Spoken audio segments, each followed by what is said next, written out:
everyone. I'm Derek McGhee. I'm Faculty Dean for Research and Director of the Keele Institute for Social Inclusion.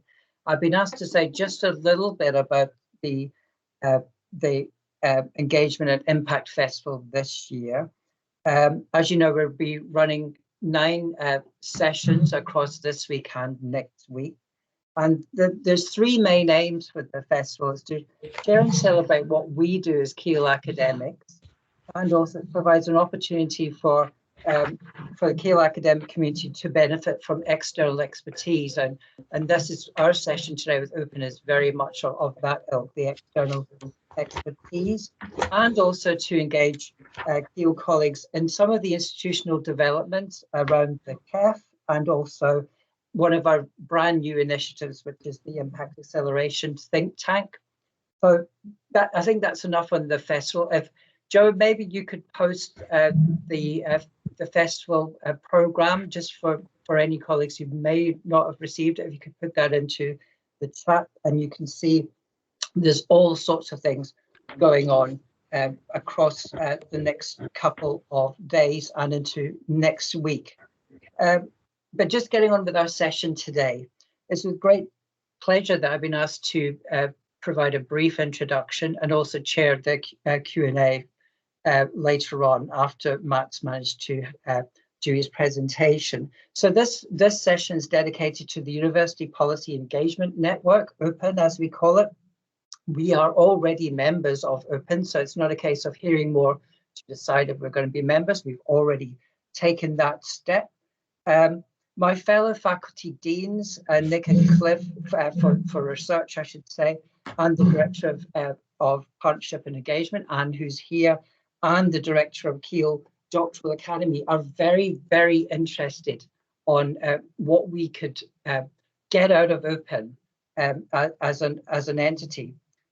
There's so many potential benefits for building on what we already do well and propelling us into a brave new future, especially with regards to our research strengths across our 3 faculties. For example, we're very keen to get more into the business of providing written and oral evidence to government inquiries. Some of us do that incredibly well, and there's others of us who've never even thought of doing it. So that's one area, obviously, that we would like to develop a little bit more. We also want to learn more from best practices and activities for political engagement from other universities too, so that we develop our own distinctive Keele approach, not just emulate, but actually innovate. So I'm sure colleagues here today from Keele are going to be formulating some really interesting questions for Matt for during the Q&A. So please think of questions for Matt during his presentation. So as you know, as you can tell from my enthusiasm, the relationship with UPEN has much potential for Keele. Potential in terms of really matching what we already do, are impressive strides with regards to local, regional and national partnership development, our public engagement with research network, for instance, but also enhancing building on some of the UKRI recent projects to set up CPAR, and also the enhancing place-based partnership that we developed around the Keele deals, especially the Keele deal recovery and also Keele deal inclusion. Our aspirations are really to enhance how we engage, effective and productive engagement, just not engagement. We want the engagement to be meaningful and to lead to something with central government, local government, regional government, especially if the promises of more devolved governance play out in the region, so that Keele, and possibly through our partnership with Midlands Innovation, the 8 research intensive universities in the Midlands, actually is ready to go with this. So it's with great pleasure, after that introduction, to introduce Professor Matt Flinders, Professor of Politics at Sheffield University and Chair of UPEN. I'm very familiar with the name Matt Flinders, and I've actually met Matt many, many years ago when I was at Southampton through the C2G2 Centre, and also when we set up the public policy at Southampton unit, which I was actually the grant holder for, and actually appointed all of the first 3 directors of. So that's also something that we are quite interested in. Faculty Deans for Research actually did discuss that. What could we do with Hive funding, for instance, to set up something that could really collaborate with UPEN in terms of an institutional entity? So Matt's innovative approaches to political engagement has been much discussed, much lauded. He is such a well-known and famous figure in that whole area. Matt, it's with great pleasure that you're with us, even virtually. One of these days you'll be able to come to our lovely Keele Hall, which you can see in my background, for a lovely open event. But it's lovely to see you virtually. I just want to hand over to you. So Matt's going to do his presentation, and then I'll chair the Q&A. And remember, colleagues, we want some really good questions from you. Handing over to Matt. Thank you.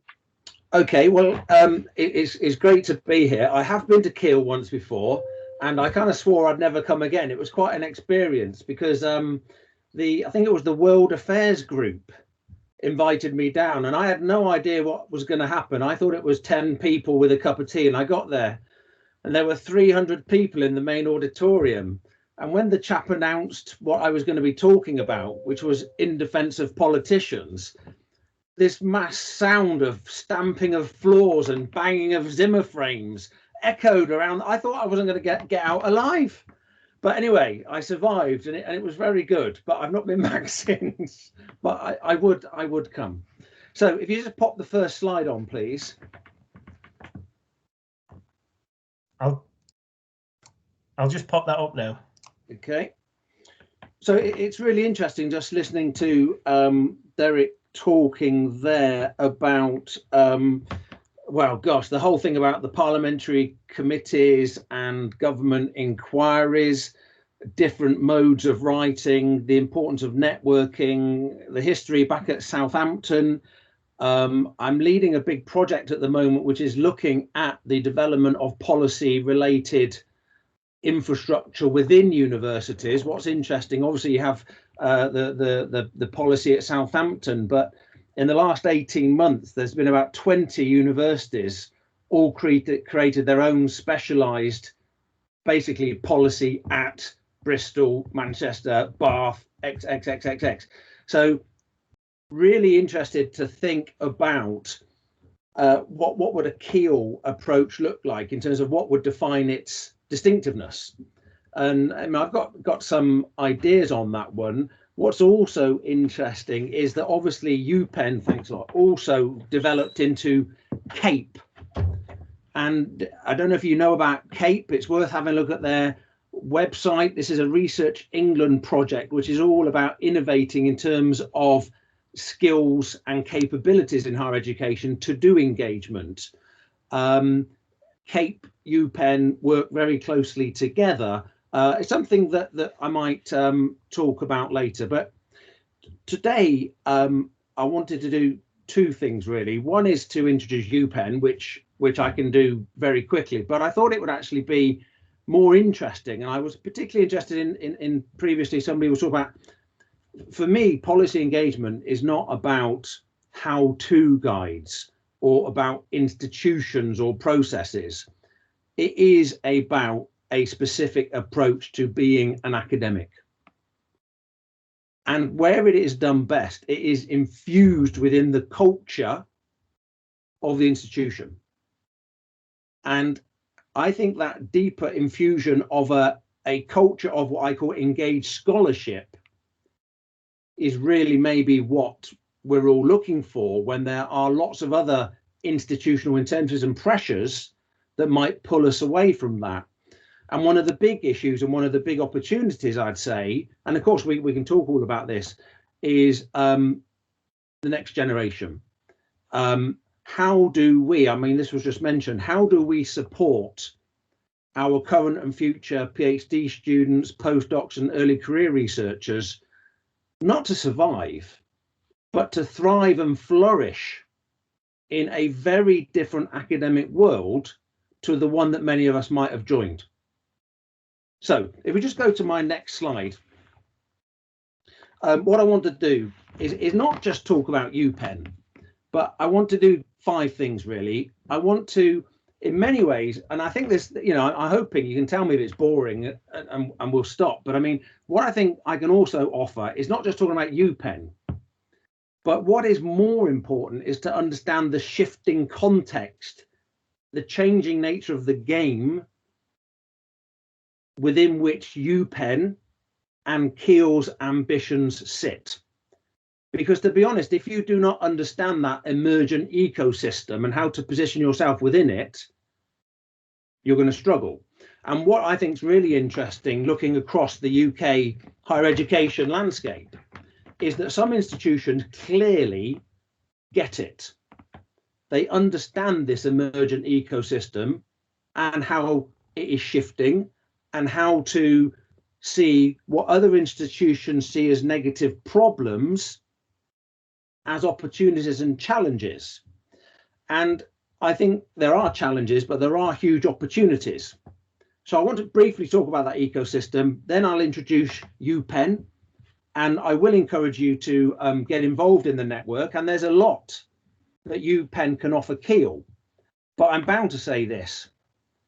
There's also maybe a lot that Keel can offer UPEN in terms of getting involved, particularly in, for example, that way about how do we provide research leadership opportunities at an earlier stage than we might have previously done for a lot of our early members of staff.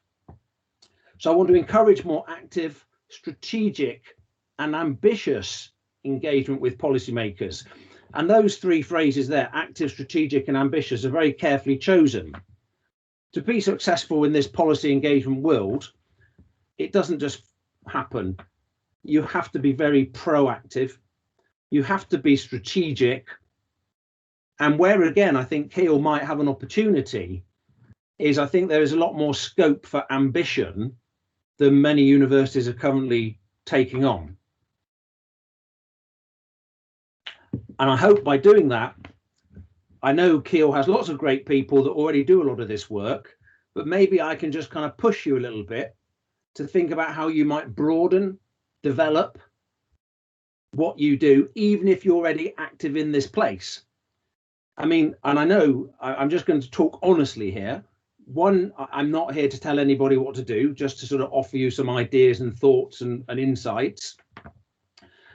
But also, yeah, to push you, to be honest, to push you. So Graham just said about, learning how to write submissions of evidence for a select committee. Something that I do a lot of, something where specialised training is available, something that is often hard for academics because the best submissions of evidence for a select committee are less than 1 side of A4. They're actually very simple to do once you understand what you're doing. The challenge is a traditional academic career would not actually teach you or train you in that art of translation for that community.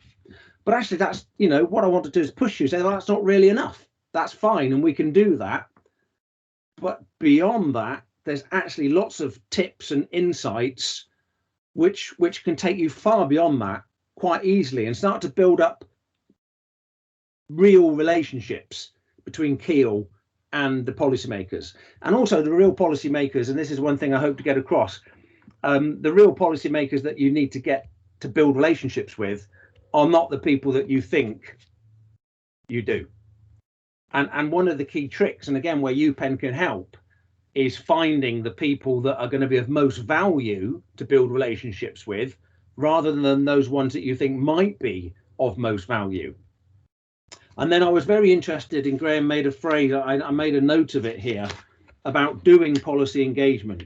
One of my big interests is mental health and well-being, both within politics and within higher education. And it's a key challenge for us all to be aware of. And what I don't want to do is to leave anybody thinking, oh gosh, I've just listened to this blooming session by Matt Flinders and I'm feeling completely overwhelmed and underpowered and stressed out. So this focus on effective, productive engagement is really key. you can waste a lot of time flapping around, being very busy, but achieve very little. The key to this is it sounds like a terrible cliche, but it is working smarter, not harder. And I'll get to some tips on doing that. So if we flick to the next slide, this is all I want to do. 3 parts. I want to just have this broad discussion about the changing ecosystem or landscape, because I think that's really important, and it will allow us to discuss more broadly than just talking about UPEN, but it will also explain why UPEN has developed so quickly to its current role and what it might be able to offer staff at Keele. And one of the things that's really important, and I think, again, part of the thinking differently and, you know, what might be an innovative Keele approach, policy engagement is not just an issue for academic staff. Actually, what I've become far more aware of now is that the whole impact agenda is very often driven by professional research support staff, particularly those employed in specific knowledge brokerage positions, to facilitate and support the academic engagement of the academic staff. These are often called the third space staff that exist between traditional university administrators and the traditional academic staff. But often those third space staff are absolutely critical to driving change, but they often feel completely unloved, unrespected, undervalued, because they lack a clear professional ladder or structure to develop into. So I think thinking about academic staff, but also the support structures for academic staff, is a really important key that many institutions don't think about. So mapping the landscape, introduce UPEN, and then I'll leave you with some insights and ideas. And I'm happy to take questions at the end, but I'm really happy for people to put their hand up or ask questions at the end of each section. I'm happy for this to be more of a conversation. So if we go to the first slide. So I'm saying this is my caveat slide. I'm not in any way trying to tell Keele what to do, because I think it's really important that institutions have their own structures, their own cultures, their own ambitions, their own plans, their own leadership team, different skill sets. But why am I here? But basically, I've had a fairly standard career, actually quite an odd one, that I've been at Sheffield University for 25 years now. But I've also kept a foot or a finger or a hand beyond academia. And I think that is absolutely crucial. And in many ways, one of the interesting things about academic life is that in my 25 years, I've seen changes that have made it increasingly hard for academics to manage dual careers. So if you look back to my department in the 70s, 80s and 90s, there were still staff that were academic staff, but in the holidays, they would take roles for government bodies. They would do lots of journalism, lots of writing. As the academic sphere has become professionalized, it's been harder to maintain those outside interests.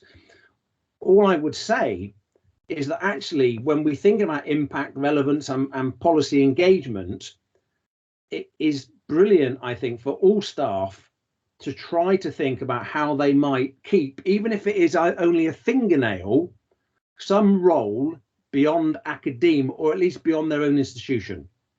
So I was on the Academy of Social Sciences, then I chaired the Political Studies Association. The best job I ever did for my career as an academic was I spent 3 years helping to run a large NHS Foundation trust. Then I was a special advisor in the House of Lords and the House of Commons, different times. Then I did 4 years on the ESRC, 2 before UKRI, 2 after it. And now I chair the university's policy engagement network. And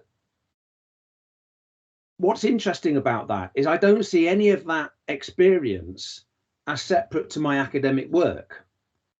actually I see it as nurturing and developing the skill set and the knowledge that I then manage to feed in to develop my writing and my research. And one of the things, for example, recently the ESRC, as you probably know, is doing a big review on the role and future of the PhD. Really interesting review, potentially transformative. We have a very simple, blunt model of a PhD generally, which is the big 100,000 word. And the question is now, is that really providing the skills, the range of skills and the foundation for a successful academic career, given the changing nature of academia? And one of the elements I was always in favour of was that all I thought funded PhDs should involve an element of placement beyond academia as part of the 4-year PhD process. At the moment, the PhD runs that you do your PhD, and if you want to take up a placement or do any other training, you can choose to do it. I was essentially arguing that actually some element of extra academic placement should be the default, and students would have to explain why they should opt out. Whether that will happen, I don't know. And the other thing which I think is relevant to our discussion today, and I was very interested, it was mentioned just in the pre-discussion, was that I led a big national review, which was all about research leadership. And what does it mean? In universities, I've been on numerous courses about how to be a leader, and they're generally about institutional leadership, human resources, money, managing staff, being a dean, being head of department, blah, blah, blah.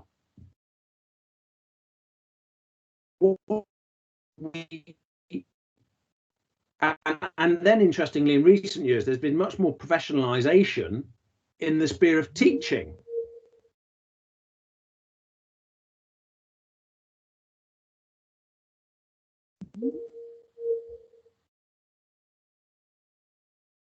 We seem to be having some connection issues with Matt. Maybe if we can switch off cameras to increase the bandwidth, perhaps? Yeah, if everyone switches off cameras apart from Matt.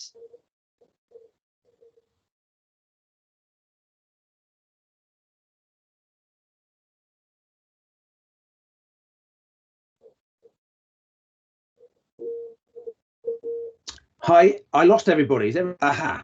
Can you hear me, Graham? It's Yeah. Derek. I lost you. Can you hear me? Yes, we can hear you. Some of us have switched off cameras just to increase bandwidth, but we're still here. I'm still here. Can you hear me?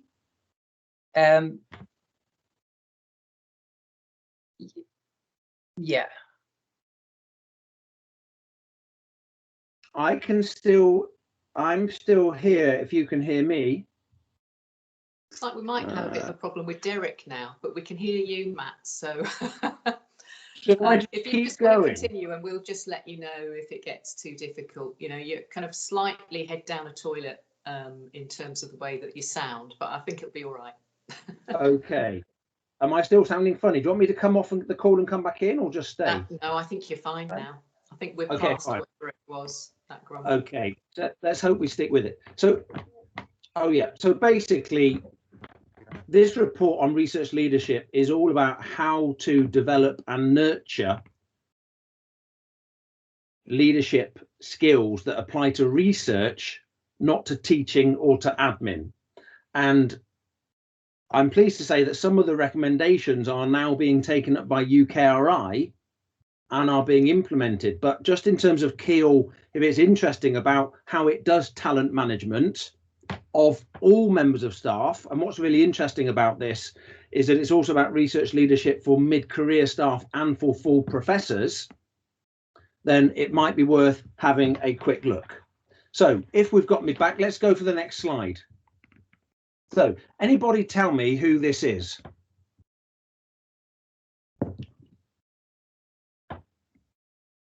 Anybody want to have a guess?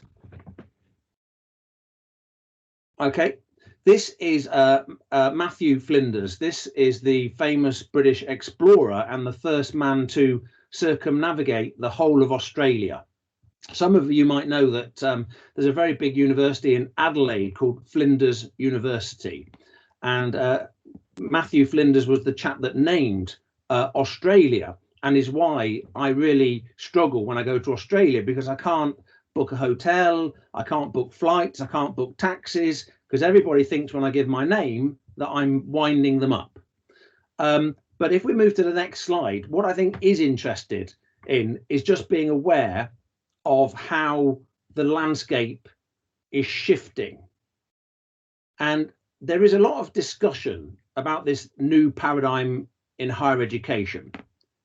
And that is one in which the relationship between society and universities is changing, and an awareness of the interconnections and the synergies that exist and need to be taken into account. What's really important about this is that in many ways, and this is critical, when you are in BEIS, the Department for Business, Energy and Industrial Strategy, which is the parent department of UKRI, the main research funder, when they're talking about the knowledge ecosystem, even when they're talking about research, they are not talking about universities. And this is a really important thing it really blew my mind. The knowledge ecosystem involves private sector research and development institutions. It involves governmental public sector research offices, research departments. It involves the media, the charitable sector, and it also includes research users. And there is a much bigger awareness now of the way that there are different forms of knowledge competing. There's the academic knowledge delivered by the universities, but there's also the professional experiential knowledge held by those working within the public sector. And then there's also the everyday lived experience knowledge that members of the public experience and believe in. What I'm trying to say about this is that the knowledge ecosystem is changing. Ministers, and particularly public servants, and particularly at the moment under the current government, do not think knowledge research equals universities. If anything, to be brutally honest, they probably think knowledge research, where do we go apart from the universities? If you want to understand this, the lady in the top right there is Ottoline Lacer. She is the new chair of UKRI, took over from Sir Mark Woolport. She's doing a fantastic job. And she gave a brilliant speech to the Bennett Institute at the University of Cambridge just around Christmas, where she gave a very good explanation of the changing knowledge ecosystem, the role of UKRI within it, and the role of universities within it. Very, very honest and important insight for everybody to really understand. What's clear is that higher education policy has moved closer to the government. UKRI has inevitably, I would say, shortened the traditional arm in the arm's length relationship. Higher education is seen as inextricably linked to the industrial strategy and the broader productivity challenge, and now ideas about the future of the UK post-Brexit. In this context, where the perceived role of the university and public spending on research is changing, there is a greater interest in the notion that the traditional ways of doing things, of thinking about research and developing talent isn't a word I heard in higher education until about 5 years ago. Now talent is everywhere. You know, how does Keel define talent? How does it measure it? What does it mean? How does it bring it on? In fact, the speech by Ottoline Lacer was interesting because it explicitly said that the future of universities is really about team science. And that team includes not just academic staff, it includes the administrators, the professional research support staff, the knowledge brokers. It's a much broader definition of the team.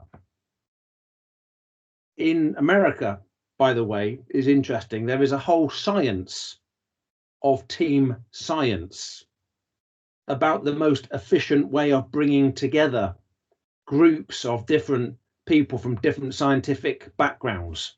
Here we call it the crucible effect. If you don't know what the crucible effect is, maybe somebody could ask me later. But we've seen this shift in the ecosystem from the nurse review, the skills review, creation of UKRI, talent fund, future leaders, the development of the DTPs, what we call the X funds.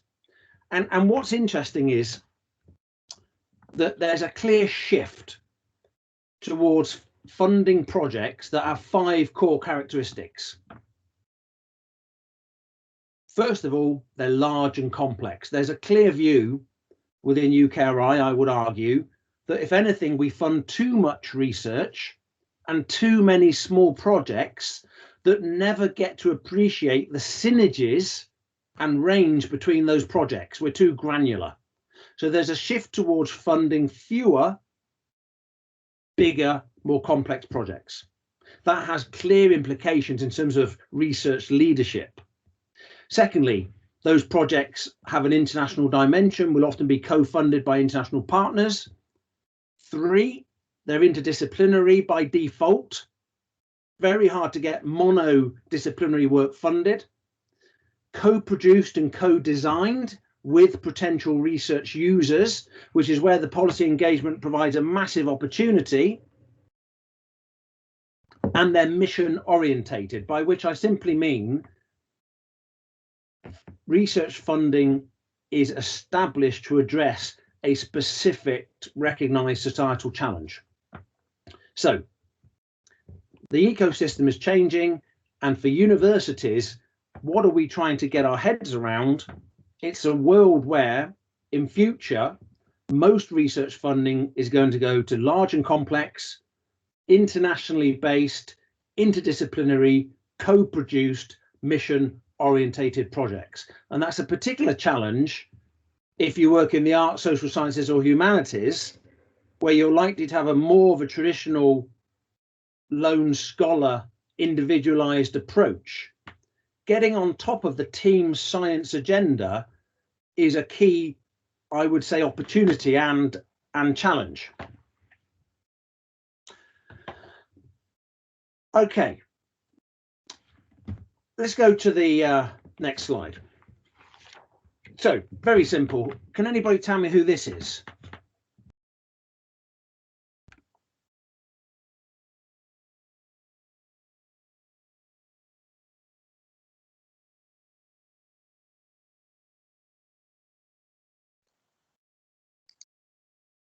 Okay, this is like one of my seminars. Absolutely perfect. This is Sir Paul Nurse. And if you haven't read it, this is the bottom down, the big building here is the Crick Institute, not the Crick Centre, but the Crick Institute, the largest ever investment in scientific funding in British post-war history. And Sir Paul Nurse is the director, but that's not what I'm interested really. I'm interested in 2 reasons. First of all, Sir Paul Nurse has a very unconventional academic background. And this is something that is a bit of a sort of in my head, and I've never really had. If you look at a significant proportion of the world's leading researchers, they tend to have very unconventional backgrounds. They have trespassed across professions and disciplines and institutions in a way that many other people would say was very high risk. But it is that trespassing across that gave them the skills, the insight and the knowledge that allowed them to join up and span, to connect in ways that other academics simply couldn't do. But the reason I'm pulling up this picture of Sir Paul Nurse is that it is really, really worth reading the Nurse Review of 2015 if you've not done it. It's not going to, you know, it's not going to be brilliant holiday reading for the beach in the summer, but in terms of understanding the ecosystem and where we're going, the Nurse Review provides the foundation document, and it is a brilliantly crafted piece of work. If we go to the next slide. So what is Paul Nurse all about, and what is the current ecosystem all about? What are we talking about today? In many ways, it just can be summed up in one word: mobility. And in essence, that is what all current government funding and the major research bodies like Wellcome, even the smaller ones like Leverhulme, are really trying to facilitate and want to see evidence of capacity of. So Sir Paul Nurse basically argued that if you look at the most flourishing research environments around the world that deliver both world-class scholarship, science, plus clear demonstrable social impacts, they all share one core characteristic. Those environments somehow facilitate the mobility of people, ideas, knowledge, and talent. And if we in the UK are to compete and maintain our place as a science power, we need to be able to facilitate this mobility within the system. Hence, the creation of UKRI was designed to break down the borders that previously existed within the research councils. And overall, to some extent, I would say it's broadly been successful, but it's not just about the research councils, it's about the changing nature of research funding. So what we have now is much more emphasis on the difference between research funding and research infrastructure. Research infrastructure is the foundational basis, the equipment, the institutions. It is about the database, the longitudinal studies, but it's also about the connective capacity between academia and society, and it's also about the people. So if you look at some of the major changes in the last few years, there's been much more funding in connective research infrastructure.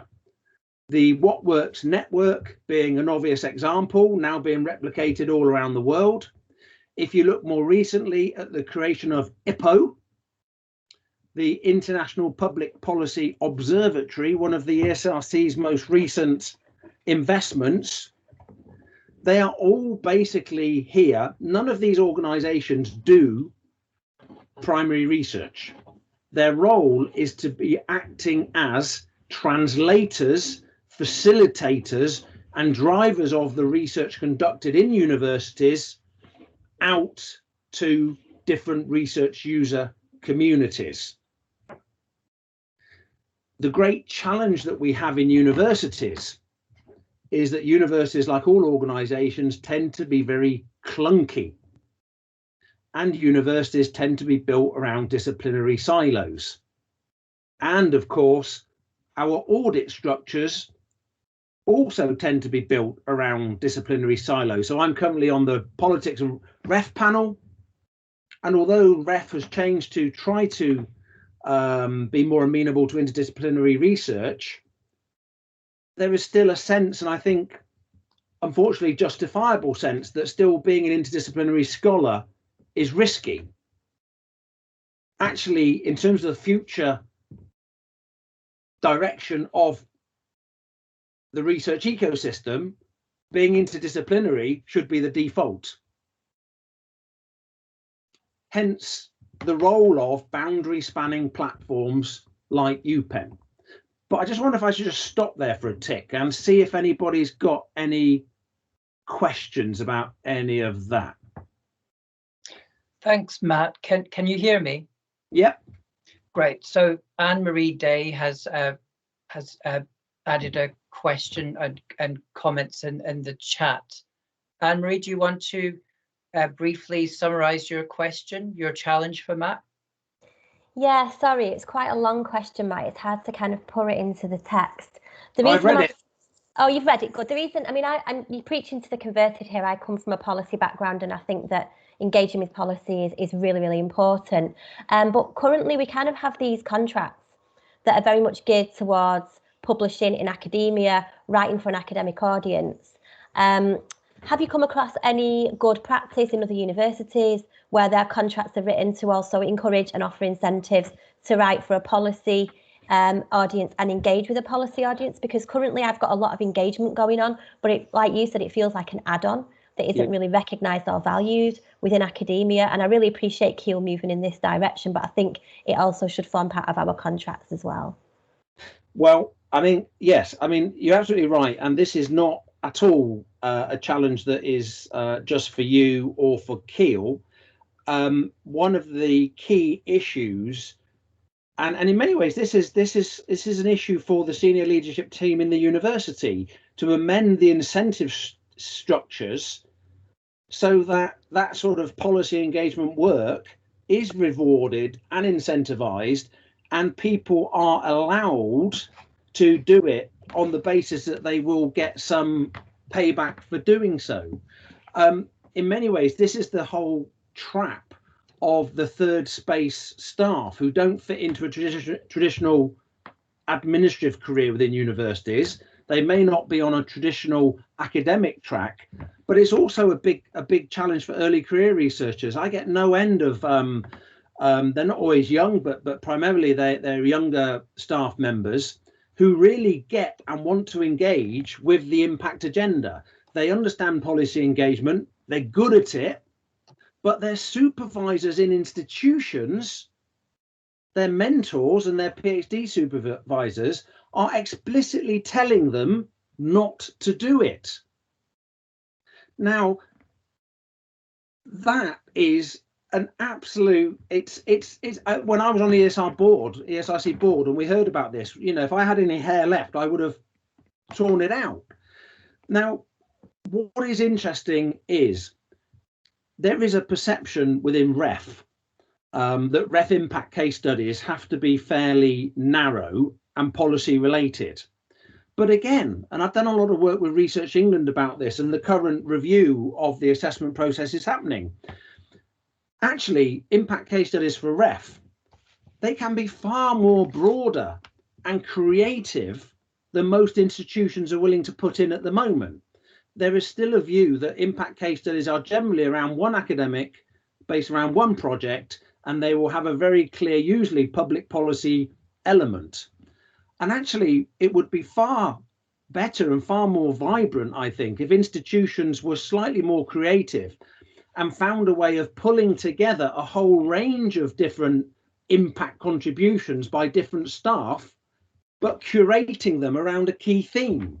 Now, I know for a fact that would be really welcomed by the actual REF panels, but there's often a blockage at the institutional level, that it's the institutions that are very risk averse.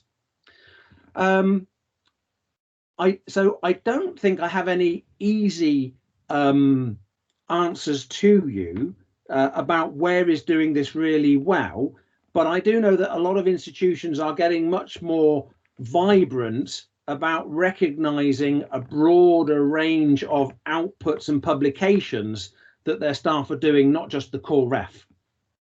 Yeah, because I think the key is that the policy reports that are being written, the select committee submissions, things like that are going on almost as an aside, they need to be given equal value, if not more value than the academic journal papers that are being submitted, and I think that involves a change of direction and a change of emphasis, like you say, from the top. Yeah, and what's really interesting is, I mean, I came into academia in the hardcore of publish and perish in 2000. The simple matter is, and I hate to say this, and maybe some people will disagree, and please do, academics publish far too much. And you can't really blame REF for that. REF is actually a fairly low threshold for how much you have to publish. It's about quality, not quantity. And there is space if an institution decided to take the leadership to allow its academic staff to adopt a far more creative portfolio of outputs and different forms of publications. I mean, in the last REF, 98% of all outputs submitted were articles and books. And again, the current REF review now, although it's not formally the REF review, is trying to think about how can we cultivate a much broader range, or how can we convince institutions that under the REF framework, they can contribute and put in both a wider range of outputs and a wider range of impact claims. But it's proving really hard to do. KEF is interesting. I see that's popped up from Derek. KEF is interesting because obviously that has a knowledge exchange element, and it's got the 7 dashboards. I mean, the trouble with KEF in a sense, though, is KEF evolved from being modeled around the existing data flows coming from HESA. So although policy engagement is in it, it's only fairly local regional policy engagement. Now, what's really interesting at the moment is the current Research England consultation on KEF is very keen to explore how it can offer a much more expansive view of policy engagement, which isn't restricted just to the regional level. But of course, the bigger picture here is that we're at risk of creating a KEF-TEF-REF jungle. And the obvious place at the moment is that we have both KEF with the policy element, and we have REF with the research impact case studies, but the relationship between those two demands is not very clear. And of course, REF is UK wide, KEF is England only, which adds another slight dynamic.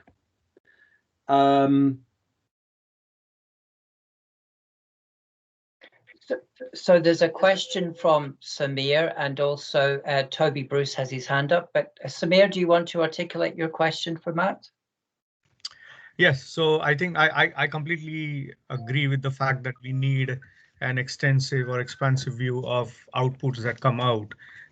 From a business school perspective, if you're aware, across the UK, across the world for that matter, there is a whole predatory type of publication regime right now, where there are some authors publishing over 25 papers a year. I don't know how they do it, but you know, it's all the networking cartel style of publishing. So I think from an ECR perspective, I'm looking at it from ECR perspective, or for that matter, any academic. Yeah.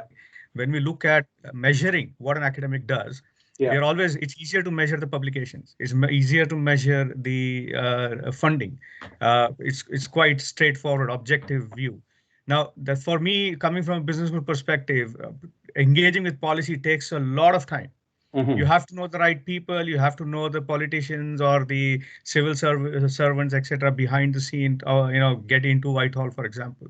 Yeah. So how do we, from Anne-Marie's question, if you have ECRs and you have people who have to be measured in terms of, the question arises only when there's a promotional scenario, right? Yeah. In a regular way, in a normal day scenario, it doesn't matter what we publish, how we publish. Okay. So how do we measure? How do we measure policy engagement? How do we measure, or what does that policy engagement look like? Okay. So that makes it easier for even leaders in the higher education sector to then give it due credibility. In that sense, otherwise we go back to the objective scale of measuring people in what they do. Yeah, no, you're absolutely right, and it is the $1 million question, and you're absolutely right also that policy engagement is messy. I think here what there needs to be is almost a turnaround of the head, that the answer to the question isn't how do we make policy engagement simple and linear and measurable. How do we actually create a system that accepts that the real world interaction between knowledge and policy is complex and messy? And if you actually look at what the Wellcome Trust have been doing, where they've spearheaded this new notion of narrative CVs, what that provides is a much more textured description of what you have done as a researcher and how it has been filtered into a range of different user communities in different ways, none of which you can say, I changed the world. But what it does, it paints a portrait of activity and use by that person's work. The flip side of that also is universities have got to get much better at moving away from highly individualized assessment processes. I mean, it's amazing. Brilliant young academics I know, particularly young women, being told don't do co-authored publications. Why? Because nobody will believe you did anything. You can only do single-authored. We need to get away from this. Everything has to be individualized. There's the great lone scholar, usually a man on a horse riding into the front. And we need to have a better understanding that even Sir Paul Nurse or Ottoline Lacer, their academic success is built on the shoulders of lots of people underpinning them. And we need our assessment structures to be much more open to this notion of team science. How do we reward each of the members of the team for their different contributions? And I think we can do that, but it's never going to be as simple as the N factors, metric scores, or whatever. I'm going to come back to that topic. Shall I quickly move on and then we can have a few more questions? Perfect. Thanks, Matt. Okay, let's flick on 2 slides. Okay, so UPEN, let me cover this quite quickly. UPEN was established in 2018, so fairly recently, I believe, at the University of Southampton, coming out of the initiative down there. That was Paul Corcoran. It was established in 2018 with just 5 institutions, basically, and mainly their professional research support staff coming together to say, how can we work together to promote policy engagement instead of all working on our own against the same challenges within our own institutions? From then to now, 2021, we've got over 2/3 of all universities in the UK are members of UPEN, including Keele. So that is a very, very wide spectrum. It includes Oxford, Cambridge, Russell Group. It includes new universities. It includes the Guild HE institutions, which are hugely impressive and tend to be much smaller and much specialised. But UPEN is built on the notion that we all face the same challenges and we're going to be much stronger if we work together and share resources and inter-institutional support. That has been largely informal, and one of my roles as chair is putting some structure around UPEN. The most important thing is UPEN acts as a one-stop shop for policymakers. So now, if anybody in the Government Office for Science or in any Whitehall departments or in Parliament or in a whole range of bodies wants to know how quickly and efficiently to find an academic doing work on green political theory, who might also be able to talk to why that matters to a group of fast-track civil servants, they can come to us and we can plug them in. I was going to say to Phil Catney, but no, we'll plug them in somewhere to make that connection work quickly. And vice versa, if members of UPEN want to know how to find the official leading a particular point of work in a department, directorate, wherever, we can help find that person really, really quickly. So in a sense, UPEN is a national boundary spanning body. It acts as a two-way interface for policymakers and for researchers to get into policy. What's it really interesting is that I think we have, and I can't claim any credit to this because this happened long before I was involved, we've got really great relationships in Whitehall and Westminster, very close working relationships. Where we are currently building capacity at pace is in relation to 2 areas: devolved local policy engagement. How do you do it? Where are the pathways? Where are the networks? Where are the nodes? What works? Where's the evidence? And also critically, and I think this is a really big area, maybe this could even be Keel's distinctive touch, is where do most universities looking at the moment? They're actually looking to deliver international policy engagement. But what does that mean? Where are the policy making bodies at the international level, and how do you do it that might be different to how you do it at a national level? And in that regard, we're building capacity very quickly and working with a lot of organizations and networks like Research Impact Canada or ARIS in America, advancing research impact in society in America, 8,000 members spanning higher education and the public policy at the national and regional and local level, a hugely dynamic ecosystem space. And we're partnering with them to run events, training, talks, etc. And also, one thing we do is we do a lot of work which is about facilitating engagement, sharing resources. So institutions have been very, very good in terms of they'll develop bespoke tools, train the trainer stuff, and they will make it available to all the other organizations in the network, which in a sense, I'm really pleased goes against the whole competitive nature of modern higher education, but institutions are doing it, which is fantastic, and we help that happen. But more importantly, UPEN is invited to play a role in shaping debates and shaping policy for the future. So UPEN has played a really important role at the moment for Research England around the review of research assessment. It's not formally a ref review. The only thing we know is that there will be another ref. What we don't know is what it will look like, but we might talk about that in a minute. And as I just said, there's a consultation around KEF, which I'm sure you're well aware of. And one element is around the policy element. So that's broadly what UPEN does. It's member-led. We have 7 different subcommittees within UPEN: professional skills, EDI, international, devolved, subgovernment. We have a subcommittee on the ARIs. I take it everybody knows what the ARIs are. Can anybody just tell me if they do, or put up a hand or say yes or no somewhere?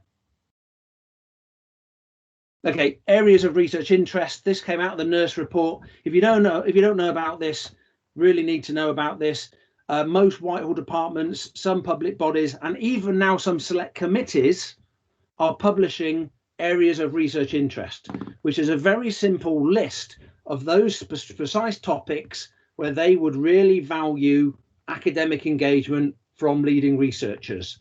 And the whole idea is to create an easy docking point, that there's a list of what are the areas we really need more support on, and who's the person that you can contact to get involved and offer to help.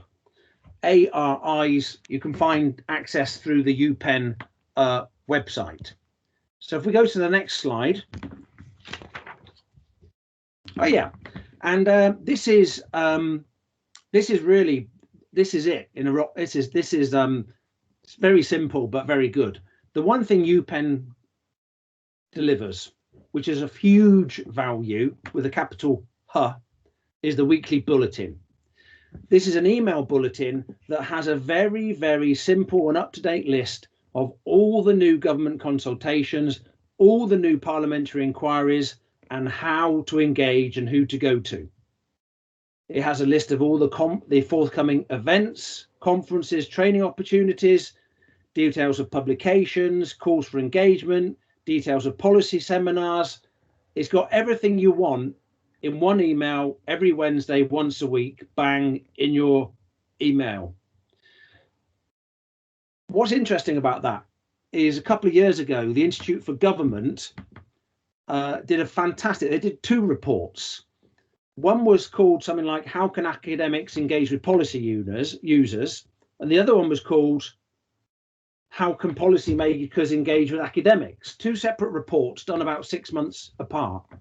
But basically what it focused on was the lack of what it called docking points, simple docking points to connect user demand with supply.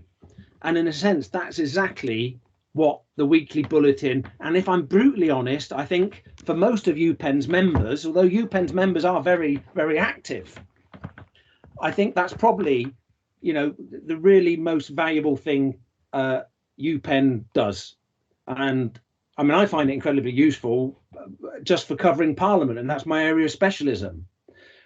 The key challenge, though, maybe to think about here, and it's this diagram here with the middle diagram with they're supposed to be champagne flutes with people, is that there's a trickle down problem.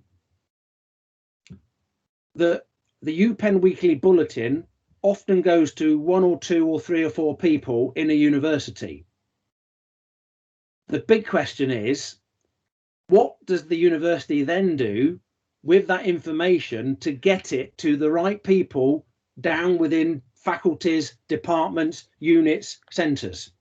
And my impression is that that is an area where a lot of universities, particularly as they do KEF, lots of universities are currently building KEF infrastructure, making major appointments to take care of the KEF regime going forward. And that infrastructure will provide an internal structure that will allow that trickle down to happen more efficiently than is currently happening in institutions at the moment. So in a sense, it's that classic thing of it's no good somebody getting this weekly bulletin at Keele or Sheffield or Liverpool if there isn't then any follow-up process to get that bulletin to the right people with a polite nudge that there's a clear opportunity that they might like to take up, and there might be some support to help them do it. And in many ways, you know, this goes back to where I started about the ecosystem. UPEN is trying to facilitate that mobility between the research users and the broader ecosystem and the HEIs. And also, and this is where, you know, UPEN can do a lot for Keele, Keele can do a lot for UPEN. UPEN is also fairly reactive and agile. If members want us to do something, if Keele says, look, we'd love an event on international policy engagement as it relates to a specific sector, then that is something that we could make happen by pulling in other partners within UPEN, but also the research user community that we have.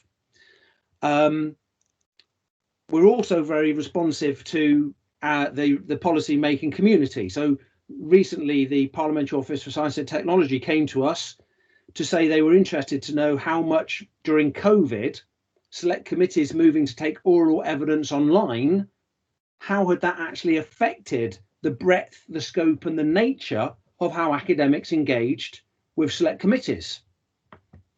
We were very able. Liz Fawcett, who is based at the University of Belfast, I must say she needs all the credit. She led on that, but within 2 weeks we got a survey round that got nearly 800 responses that we can now put together to send a short report back to Post, which will then go back into the review of how select committees work and will hopefully play a role in maintaining digital access for giving evidence, because we were able to show that opening it up in that way had really important EDI dimensions for opening up the community of scholars that could involve.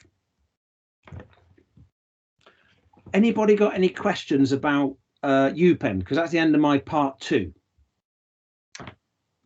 Thanks, Matt.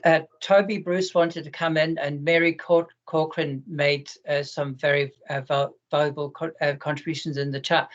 I just want to follow up on, you know, we're going to be having the UPEN weekly bulletins, the areas of research interest. We're also moving into a research professional new relationship with Tier 2, much more bespoke, focused information. All of this is going to come down to faculty deans for research, I'm imagining, who are then going to have to try and disentangle. So what have other universities done in terms of filtering and get connectivity within the university to get this information to the right desk without just overwhelming one single point of failure like little old men like me?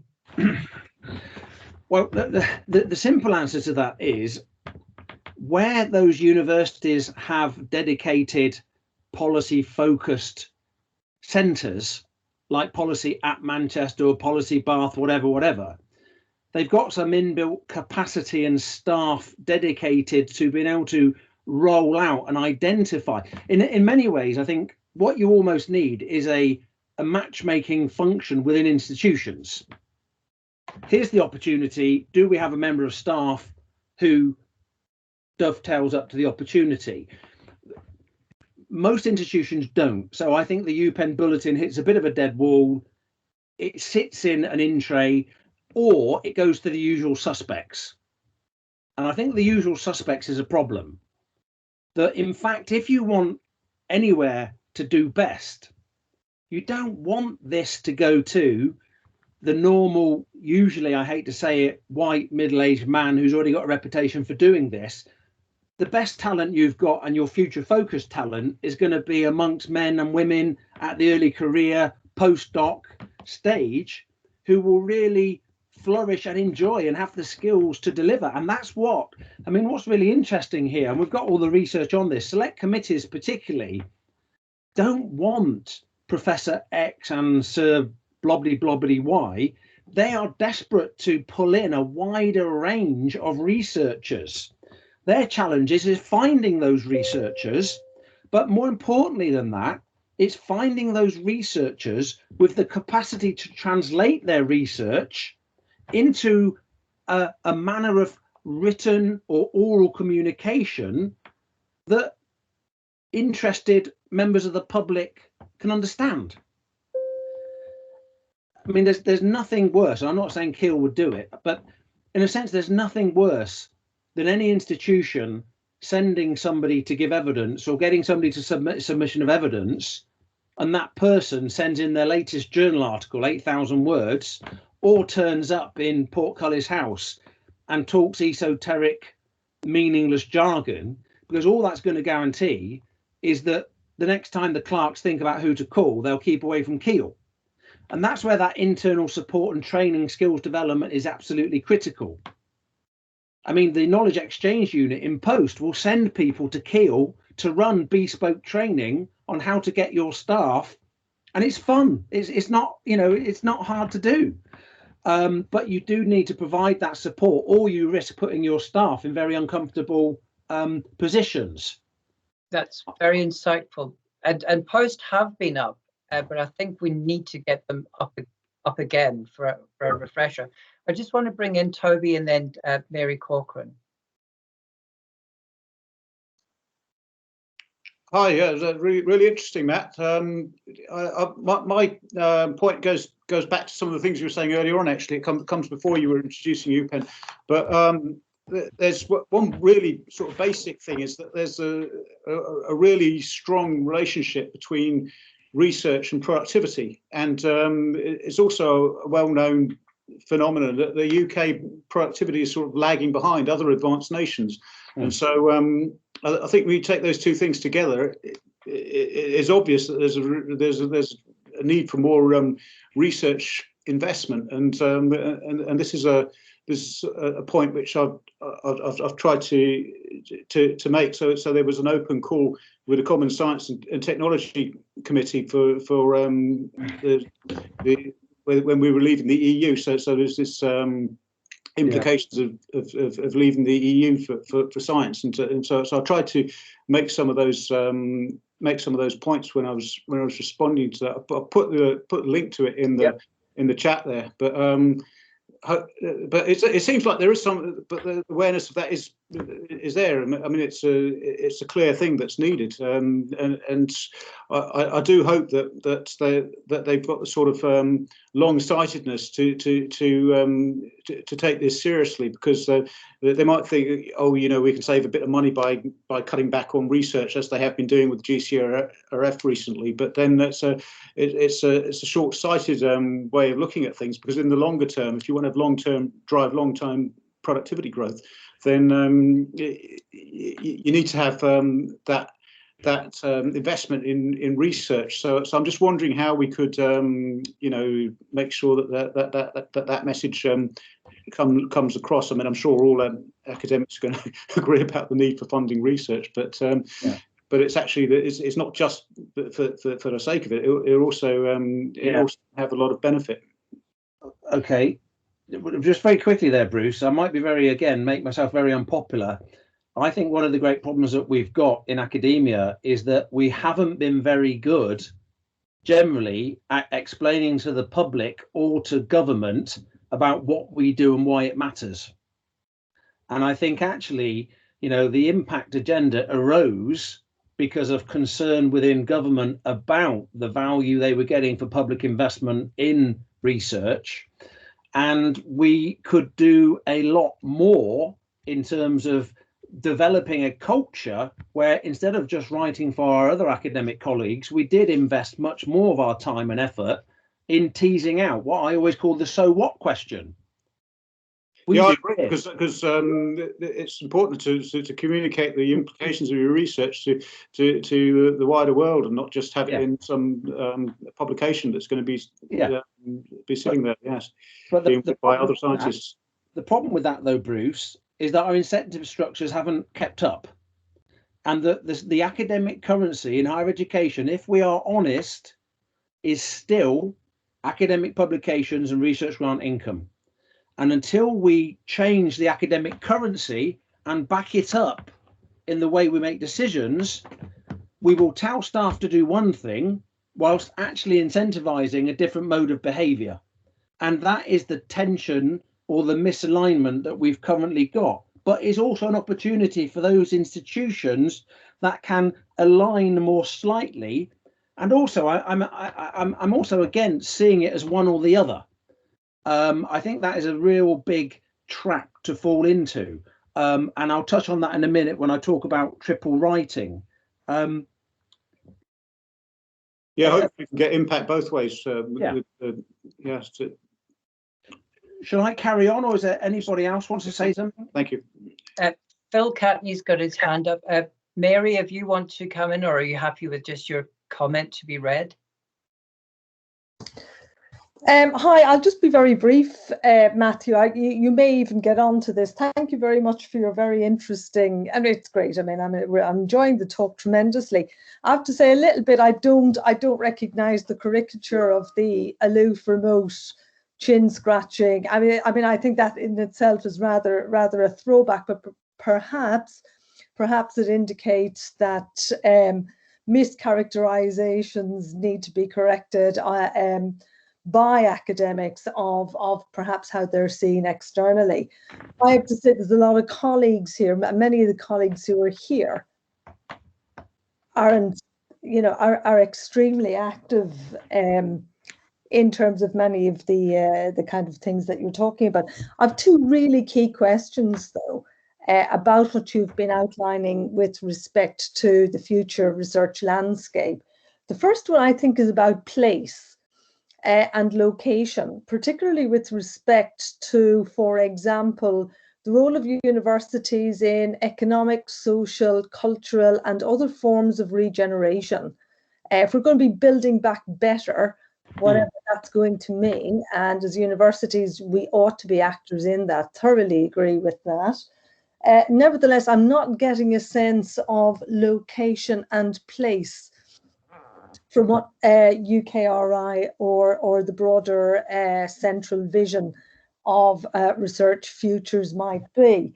That's the first one. And the second one, I suppose, is within that, if we were to assume that there is some kind of policy regarding specificity of place, or at least regionality, does it feature at all? And how might universities be recognised and acknowledged for the activities they do as intermediaries or hubs in any such regional regeneration or reconstruction? So thanks. Can I just come in on the back of Mary's, because Mary's exactly what I was going to say as well, is that actually there's a generational turnover you talked about earlier, Matt, where I think there's actually a supply of willing labour out there in academics to do this work. What's actually the problem sometimes is that the doors that are open are the ones that there are already lots of doors open to academics, but there's some institutions that would need it most that are not quite as open to inputs from academics as there might be. I'm not going to mention local authorities close to Keele University, but there are certainly some local authorities where actually it would benefit most from this. So I was wondering if you had any ideas of how UPEN or how Keele could actually get access to these institutions, because we have some people doing great work, but actually policymakers aren't that quick to take up the stuff out of universities, and that's even with them being accessible and jargon light and various other things. Okay, well, look, there's a million big questions. Let me just start with, I think it was it Mary who was asking about the place-based agenda. I mean, what's really interesting there is that I think that this emergence of levelling up, whatever that is actually going to mean, at the moment it's a bit of a slogan where they're trying to quickly put some policy structure around it, but I think that's also a huge opportunity. I mean, just to give a very simple example, I'm involved with a big project with the Institute for Community Studies, which is part of the Young Foundation in London. We are working on a project which is all about place-based collaborative research, and effectively we have been able to frame that ongoing work that we're already doing as potentially participating to the government's levelling up agenda, and are now talking to DCMS in this case about match funding. So I think actually this is part about the strategic proactive engagement and knowing the right person to talk to, and also knowing how to frame your research, not necessarily only in terms of what you're interested in, but thinking about why should anybody else be interested and what will this have to offer them. And I think the flip side there, and the other thing I would say, if you're not involved, is obviously the Civic Universities Network. Are you involved in Civic Universities Network stuff? You are? Good. Okay. Civic Universities Network is very interesting. Research England has been very interested in building up a library of case studies of universities active in local and regional economic development, in order to almost, as it were, give them a bank of their own impact case studies to show how universities are playing a proactive role. If Keele has anything like that, I'd be happy to pass it on to Research England for you. But I think the thing, going back to Philip's point, is that policy engagement is about relationships, and you cannot magic relationships up overnight. They are high trust, low blame. They take an investment of time, and of course the one thing most academics don't have at the moment is time. And of course, as somebody earlier said, you know, about the measurement of policy engagement, you know, you can invest huge amounts of time on a potential topic or building up a relationship, and then the official moves on in the inevitable churn, or the government's interest moves on and you're left a little bit high and dry. But the key issue for me there, which will lead us on to my next topic, is about going back to Derek's initial emphasis on effective and productive engagement, is how do you at Keele think about developing your research community that brings in potential players to co-design and co-produce research?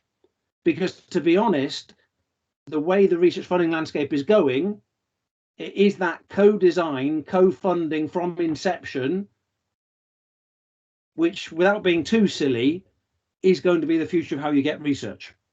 So the question for you is, how do you have, I mean, I hate this phrase, oven-ready projects. I'm not interested in oven-ready projects, but in a sense, what every department, unit, centre needs is a departmental community which is broader than the core academic staff and involves a not ridiculous number of key potential ambassadors for the department who are based in policy at some level. And you have to nurture those relationships and make those people feel that they have a relationship with you, so that when the call goes out, or when you're thinking about your research profile plans for the future, they're part of the team. And I think that's the key issue.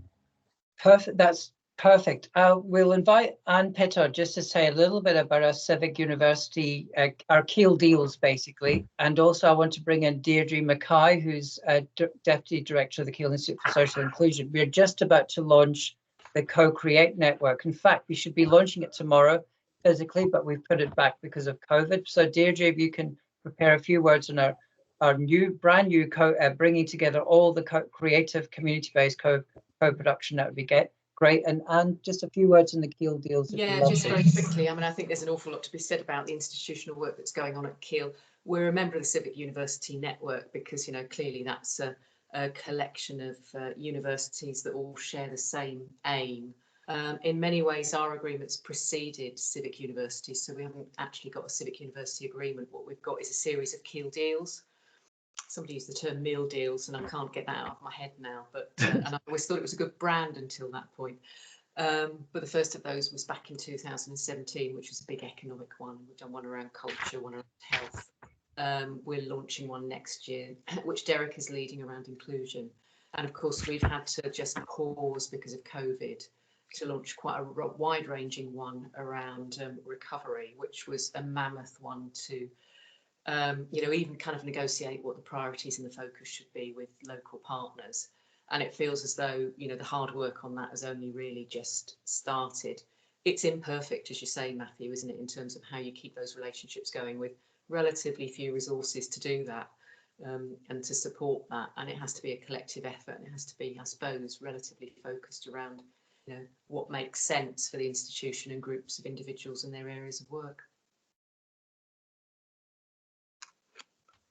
Deirdre, if you want to quickly talk us through Co-Create. Sure, Derek. Thanks. Hi, Matt. I am just been setting up a cross-faculty community-centered creative and collaborative research methods network as an internal exercise in de-siloing and trying to set up interdisciplinary conversations around methods so that we can get some more exciting projects going and sort of build our shared expertise. We are trying to draw in as many ECRs and postgrads as we can. So it is about career stages, but I am tracking as best as I'm able what's happening with impact case studies in the REF, because creative methods have been seen as producing limited reach and limited significance in impact. They have all sorts of other benefits for public engagement and community engagement and profile raising, but researchers have been getting the message that they're not ICS worthy and therefore not worth doing, because you now have to have an ICS and it needs to be sort of classically policy focused. So I was really excited to hear what you were saying. I just came out of a meeting with Post for Rep assessors this morning, actually talking about ICS assessment, but any more resources that you could direct us to help us rebalance the creative policy interface, because we want to do things that are fun for us as researchers, fun for communities that we're engaging with, but also policy relevant and not necessarily being countably mind-numbingly tedious. Because we're kind of creative and wacky and would be rather building something or doing a pop-up, whatever, than kind of counting clicks on social media. Okay, so two quick things, and we can talk about this some other time as well, is first of all, have you spoken to Katrina Firth, who is leading the REF review? I'm not sure. I haven't spoken to Katrina Firth. I did one of their focus groups before the REF started. As an active panel member, can I talk to the review? Oh yeah. I mean, you can basically. Okay, so basically, what I would say is you should have a word with Kat informally to explain your issues, your concerns, and to offer to play a positive role, because you'd welcome that, because they want a much more vibrant range of impact case studies. Secondly, and more basically, you should contact the Institute for Community Studies, because they are spearheading an emphasis on methodologies around embedded research, community-based research, even citizen science. And I'm sure they would love to hook up some semi-formal partnership with Keele, which would then give you a much broader visibility within the policy-making London world. That would be terrific. Could you repeat that name again? We have bandwidth issues. Just email me afterwards and I'll send you stuff. Brilliant. Okay. Thank you, Matt. Okay. Are we okay to carry on? Yes, please do, Matt. Okay, so just a few little thoughts. I'm just going to get out there now because I might forget them otherwise. It's really important that policymakers and politicians do not want sheep who will tell them what they want to hear. And a lot of academics, that is part of the mythology and the folklore. Well, I'm not going to do that engagement because I don't agree with X, Y, or Z, and so they won't listen to me. In my experience, what politicians and policymakers want at all levels are smart people that will challenge them. They want fresh ideas, new ways of thinking. They do not want yes men or women. And so being able to offer that creative but constructive challenge is really, really, really important.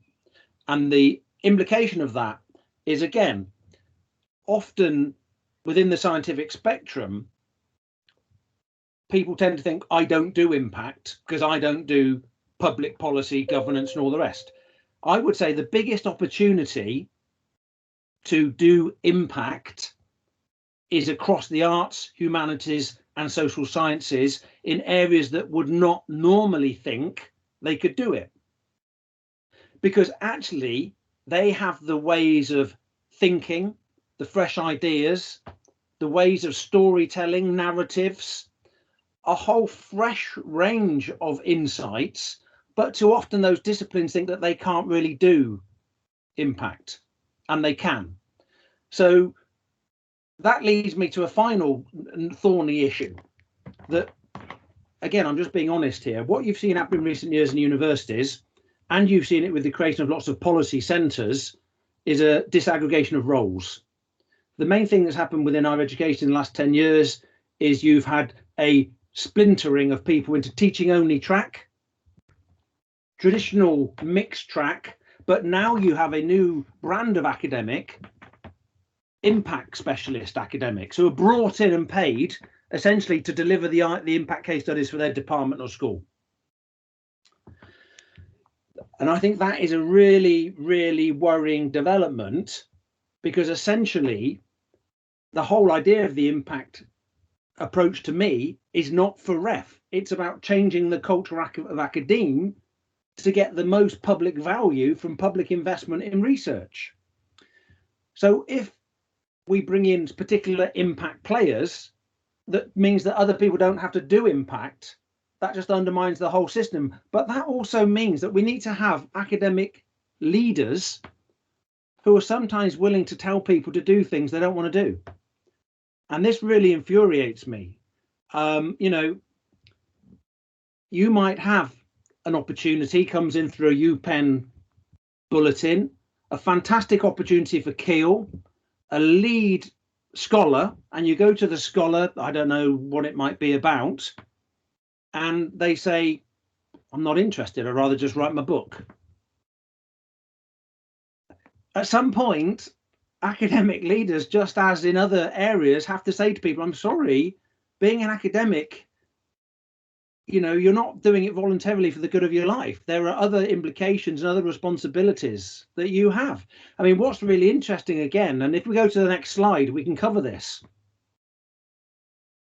is that if you look here on number 4, I think there are really important gendered dimensions and issues around inclusivity of ref, relevance and impact that have generally not been thought through in quite the way that they need to be.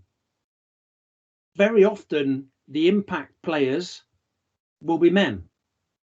And very often, and we know this through the data, female members of staff at a fairly early age in their career will be steered more towards teaching and more pastoral roles. We know that from the evidence.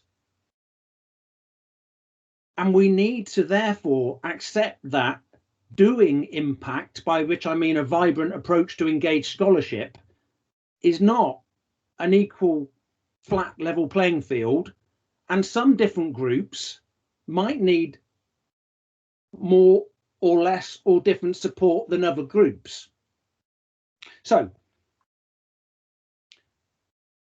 this is my final part, and I think we're going to finish well before 3. So basically, I've just got 2 slides left. And I mean, I didn't want to just go through my tips for doing impact, because otherwise they can be a bit naive. Oh, do this, do that, if you don't understand the broader context. So just some provocations. And I'm pleased to say that we've covered a lot of this already. Institutions have got to incentivize and reward impact, and they have to incentivize and reward different forms of impact, and they need to appreciate that doing impact properly takes time, and it won't always deliver demonstrable outputs for a certain point. It'd be really interesting for Keele to embrace the crucible effect. If you've not seen the Scottish crucible and now the Welsh crucible, absolutely fantastic innovations in pioneering the mobility of people, ideas, talent and staff. But the crucible doesn't deliver 2 weeks after the crucible finishes. It's about building organic relationships and structured serendipity that may or may not, but at some point in the future, deliver rewards by bringing people together who would not normally ever have met in their normal life. The obvious challenge of one institution doing it is that you're trapped within that organisational boundary. So maybe it's something you could do within that Midlands group of universities you discussed before, this crucible effect. There's also this issue of the expectations gap, and point 3, which is, you know, I have a long history, and I've been very open about this, of mental health challenges in my own life. And I'm not embarrassed about that. But we are moving into a time when, you know, it is the key crisis in higher education, as in with lots of other areas of modern life, amongst students, but amongst staff, is that we risk asking them to do more and more and more within the same resource package. So I don't want impact engagement to be just another turn of the screw of the pressure vessel, because I'm well aware how many people are really starting to feel, well before COVID, starting to feel the pressure. On a more positive note, though, I think that one of the interesting things is about avoiding zero-sum approaches. Actually, people often talk to me about research and then teaching and then impact. And I don't quite understand it. For me, teaching, research and impact is part of my ecosystem. And each of those elements of what I do in my job nourish, nurture everything else. To be quite honest, I would have left academia 20 years ago if I didn't do impact stuff, because it's basically kept me alive and filled with energy. And I've had some fun and I've met some really nice people. And that's allowed me to do some interesting teaching and do some interesting research. You know what I mean? So focusing on, when you're trying to engage with staff at Keele, not to think about how do you do impact, deliver impact case studies, is not the way forward. The way forward is to say, how might we develop and nurture engagement beyond academe in ways that you can fold back into teaching and research in the most profitable manner? The nexus, that's the key. And the generational tension there, and I'm very interested and might ask Anne about this separately, is if there's an issue around development, training, research infrastructure, it's as Phil said, it's not the early career researchers. I think they are there ready to go. they often feel held back by the institutions, but also by today's professoriate, because today's professors were generally came into academe at a time where things were very, very different. The impact engagement agenda wasn't there. It wasn't the game that they signed up to play, nor did they develop the skills. In fact, I've always got most benefit from reverse mentoring, that I mentor early career researchers. I don't think they learn a lot from me, but I learn a huge amount from them because they've got a much more vibrant, different view of their role as an academic. So there is a question about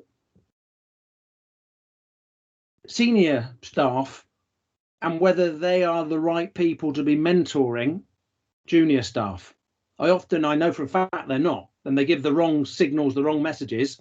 And also, to be honest, another interesting thing is if you're interested in mentoring, it'd be really great to think about how do we get all of our academic staff to have a mentor based beyond academe. Two-way, be fantastic. And then there is a final thing which people don't talk about, but I think it's important to be honest about, is there is a risk here. There's a terrible politics risk here of a co-option. What do I mean by that? It means that if I'm going to build relationships with a local authority or with a government department, if they're going to come on board to co-design a project and potentially co-fund the project, there will often be, if I'm honest, an implicit deal going on that we are working within a certain understanding of the parameters. How do I say this politely? It's not that they are saying this research will find X, Y, and Z, but there's a basic maturity there that I am dealing with actors and a relationship that takes place in a political context where we need to trust each other and understand why different members of that team might have different incentives and pressures upon them. The risk of co-option is that as there's more pressure on academics to bring in research funding, particularly from a wider range of potential funders, and with co-design, co-production becoming more the norm than the exception, the risk is that to do so, academics trade down a degree of independence in order to buy into those relationships in a way that could be potentially pathological. And I've written about this in terms of the risk of polluting scholarship. I can't say I've ever had it as a major problem, but it's something that I know a lot more academics are concerned about. Which brings me to my final slide. You'll be good to know. So here we go. This was just my attempt to nail some things down, and you know a lot of this already, but I thought I would give it a go. The most important thing is it takes time. Policy engagement takes time, and it tends to be messy. And I think what's really important to understand, and there's increasing academic research on this now, is the concept of structured serendipity. How does Keele structure serendipity? How does Keele create its own luck within the research ecosystem? It does that by forging innovative connections and incentivizing staff to do things in certain ways. Structured serendipity, crucible effect. Somebody's got a question. Yeah, Liz Carter, do you want to come in now? Yeah, sorry. Thanks, Derek, and thanks, Matt. That's really interesting. I just preface by saying I just had to pop out the room for 5 minutes, so I apologise if I'm going to ask a question that you touched on in those 5 minutes. But my question is a kind of a micro level one. So yeah. and it feeds into all the things you said about the stick, if you want, from institutions telling people you can't just sit and write your book for the next 4 years, the national and institutional context about jobs changing and job categories, and also what you said about pressure from on time and so on, and it feeds into the generational issues you talked about.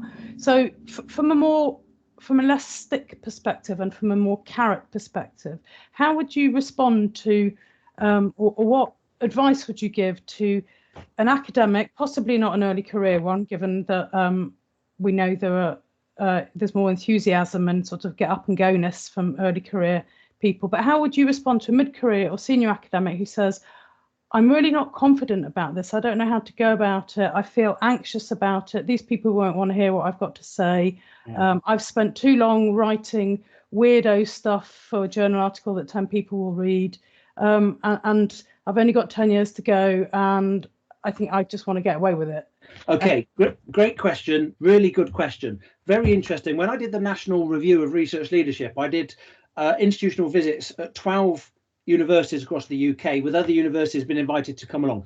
And what was really interesting about those sessions was most deans, pro vice chancellors said to me, the challenge that I've got in this space is not early career researchers. It's, and this is the phrase they often use to me, it's the fat middle. It's the middle large number of staff in most departments of the sort of associate, senior lecturer, reader level who have got to a certain stage in their career, which for one reason or another, they seem to have plateaued. You know, they've got senior admin responsibilities now, they've got teaching at home, they'll have caring responsibilities possibly, or they've just fallen out of love with their topic because they're bored of it. They've been doing it 30 years. Now, two things. What would I say to that person? I would say to them this: sit down with a cup of tea, find the academic out there that you think is really good at doing what you want to do in terms of engaging more broadly and trespassing across boundaries. And then I would say to them, phone them up, drop them an email, say, hi, my name's Matt, you don't know me, sorry for phoning you out the blue. Please, please, please, could I just have 10 minutes of your time to get some advice? 9 times out of 10, if not 19 times out of 20, that person will respond positively and give you a bit of time. And then what I would say to them is to be cheeky, is to say, is there any chance I could come with you when you're next giving evidence to a select committee? Is there any chance that when you're next doing some media stuff, you can take me through the process of how you did it and how you got involved? Ask people for support. And as academics, we're not very good at it because we're often quite macho in a quite individualized way. Also, one of my recommendations for the ESRC report, which I understand is going to happen, is there's going to be a new funding scheme for mid-career academics. But one of the challenges at the moment is there's a big emphasis on infrastructure and prior investments. It's great. If you've got lots of money from the research councils, it's far easier then to get more money. It's far harder if you've got to mid-career without doing that than to break in. What we're going to have is more opportunities for academics who want to refresh their research career, but money which is only for those mid-career staff. And also what I would say is there are lots of fantastic fellowship opportunities now that are funded, and the ESRC has a new director of public policy and a new public policy strategy. And as you might have seen, the UKRI pre-call announcement has just gone out. Very soon there's going to be a major advertisement for a massive raft of policy fellowships. And I would say to that person, get a mentor and then have a crack at putting in for this.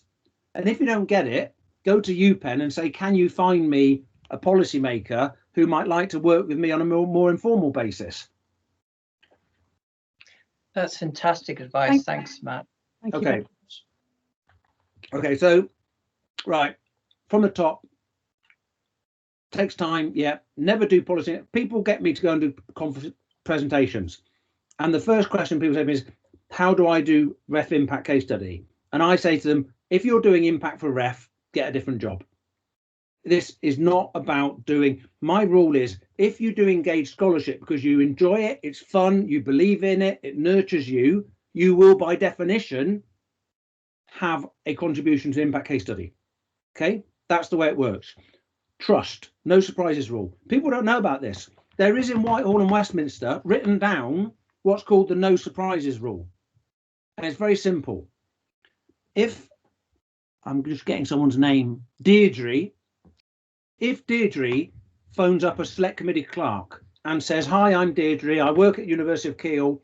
Could I meet you to find out what your select committee is doing and whether Keele might be able to supply some really great researchers to contribute?" That clerk is highly likely to respond positively to meet Deirdre. But the no surprises rule means that Deirdre can't walk away from that meeting with the clerk and tweet, "Oh, just had a really great meeting with the clerk. Keele's going to be putting in loads of specialists," just at the same time that that clerk won't tweet that they've met Deirdre. The no surprises rule is all about building those informal relationships. And it basically says, I'll talk to you and get to know you as long as we have an understanding that you won't write anything about me and I won't write or tell anyone about you unless you give me some pre-warning.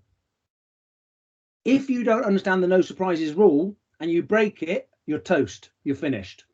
When I meet people for the first time, having a meeting with a senior civil servant or something, I will say to them at the beginning of the meeting, I'll just say, and just to be clear here, we're having this chat completely off the record, just to let you know that, and I'm not going to do anything out of it unless I get your go-to first. And they really appreciate that open honesty. That's the basis of the conversation. The no surprises rule. It's just courtesy, really. Recognize your ecosystem. So we talked about the ecosystem, very broad, very complex. You can't do everything.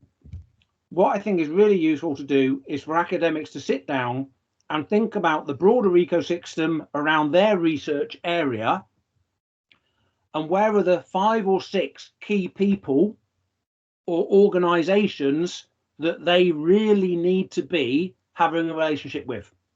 Not scattergun the whole world, more precise, efficient.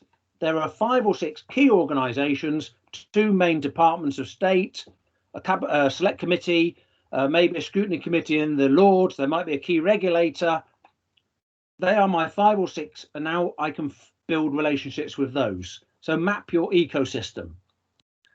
Timing is everything. So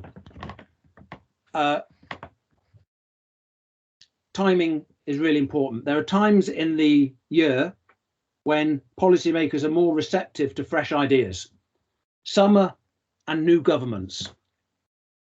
That is when there is a real window of opportunity for academics to pile in ideas for policymakers to be thinking about that relate to their research. So just to go back to the ecosystem, what I do quite often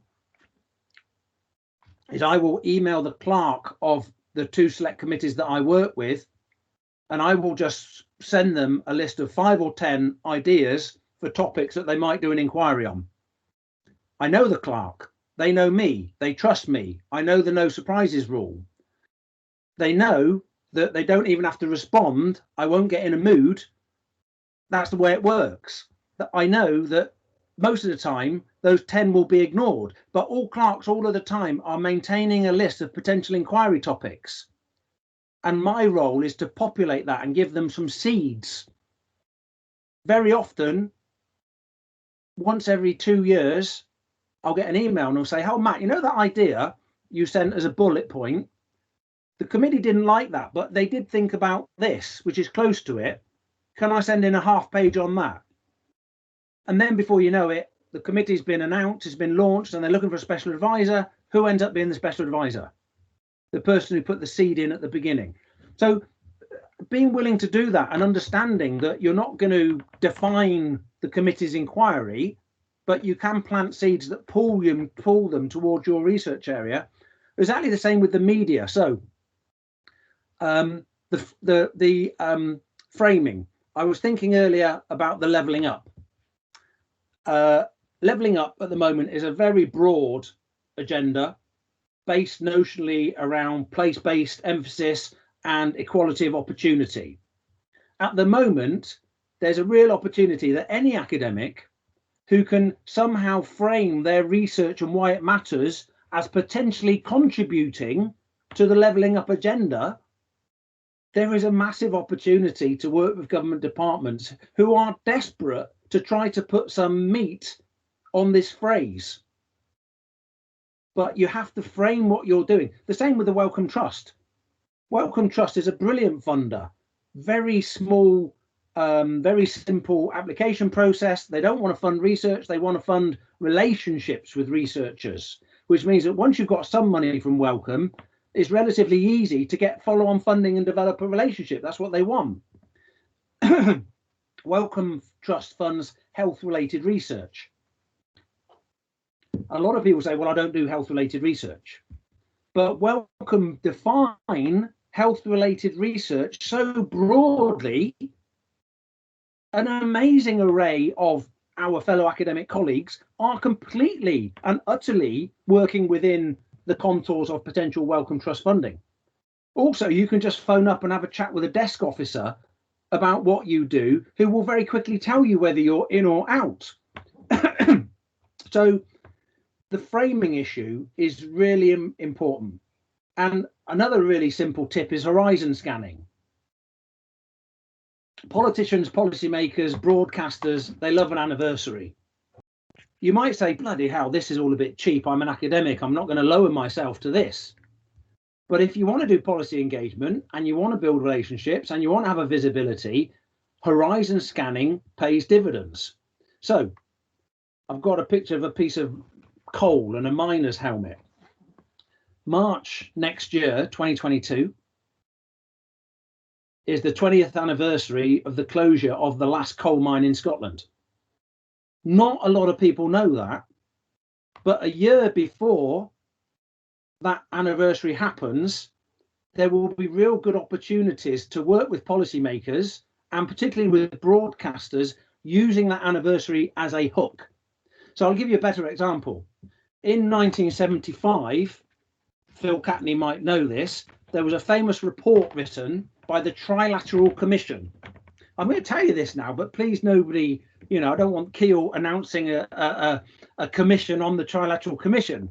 But what happened in 1975 was there was a massive report called The Crisis of Democracy. What nobody's recognised as yet, as far as I know, is that 2025 will be the 50th anniversary of that report.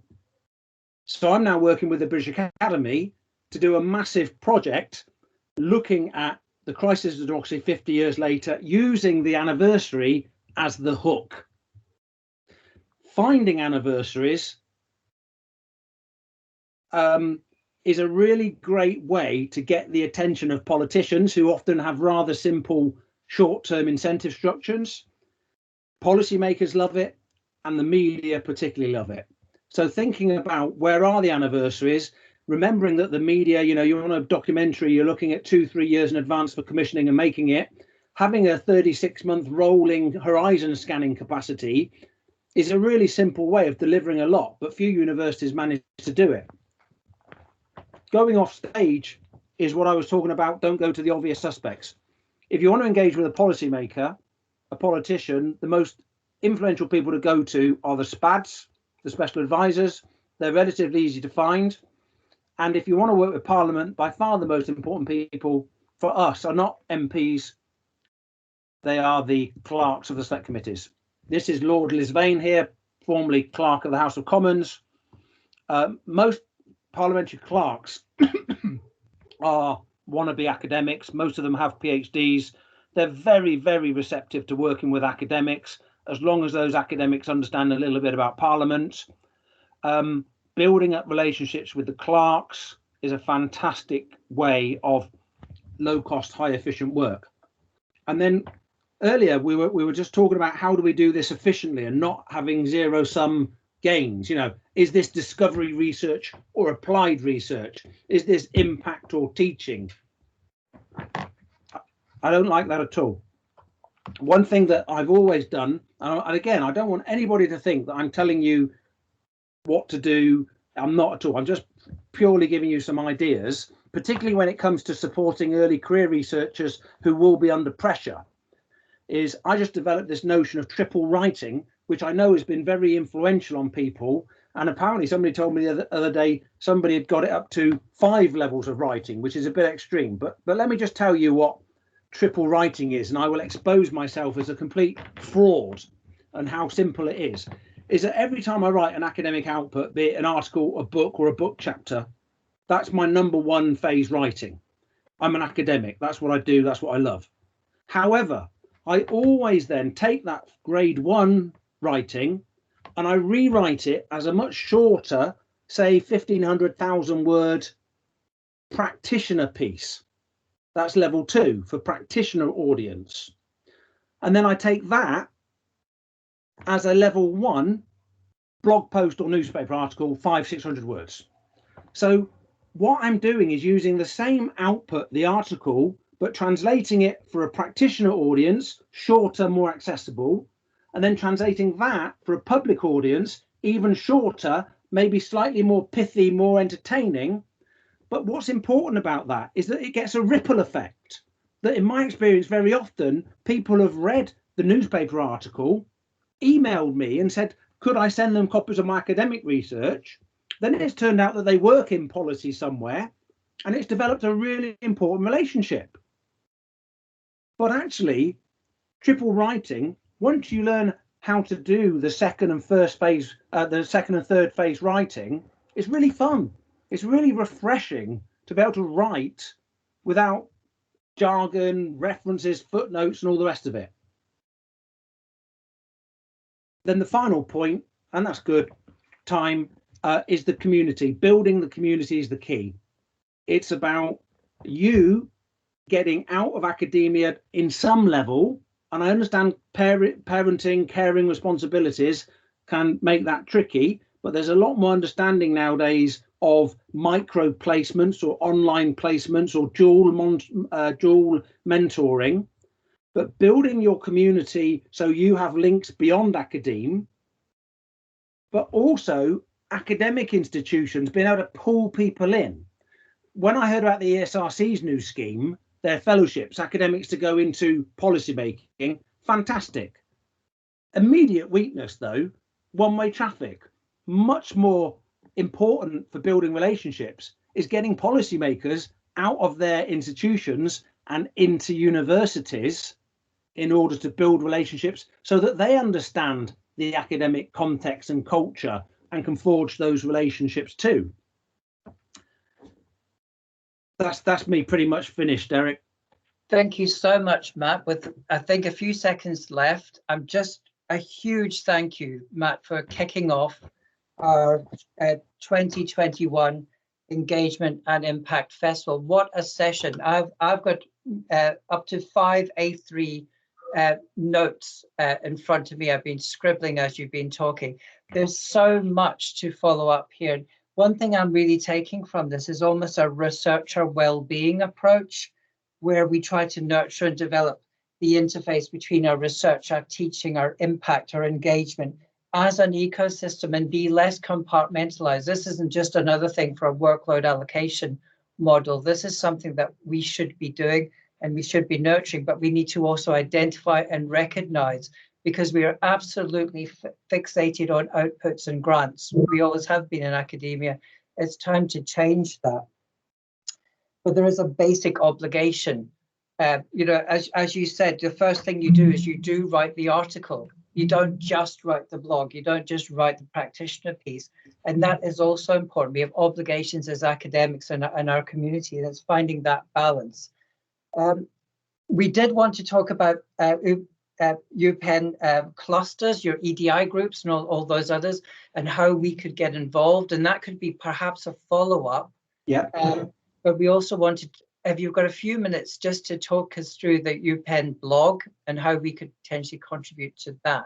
And anything else that comes up from colleagues, put it in the chat. That's quite a specific question, Derek, which is we've been asked to deliver the next blog, the next UPEN blog, which we're very happy to do. I suppose this is an opportunity to see if there are any volunteers to do the next blog. What Joe can do is just circulate. There's a list of priority areas for that blog, which is quite broad. But if anybody is interested in putting their hands up for that, then let Joe know or let me know. Great. I mean, what would be interesting would be to have some reflection on. There's lots of universities basically now powering resources into policy engagement capacity. And I think the interesting thing that Derek said at the beginning is, what could be the key or distinctive dimension of it, and why?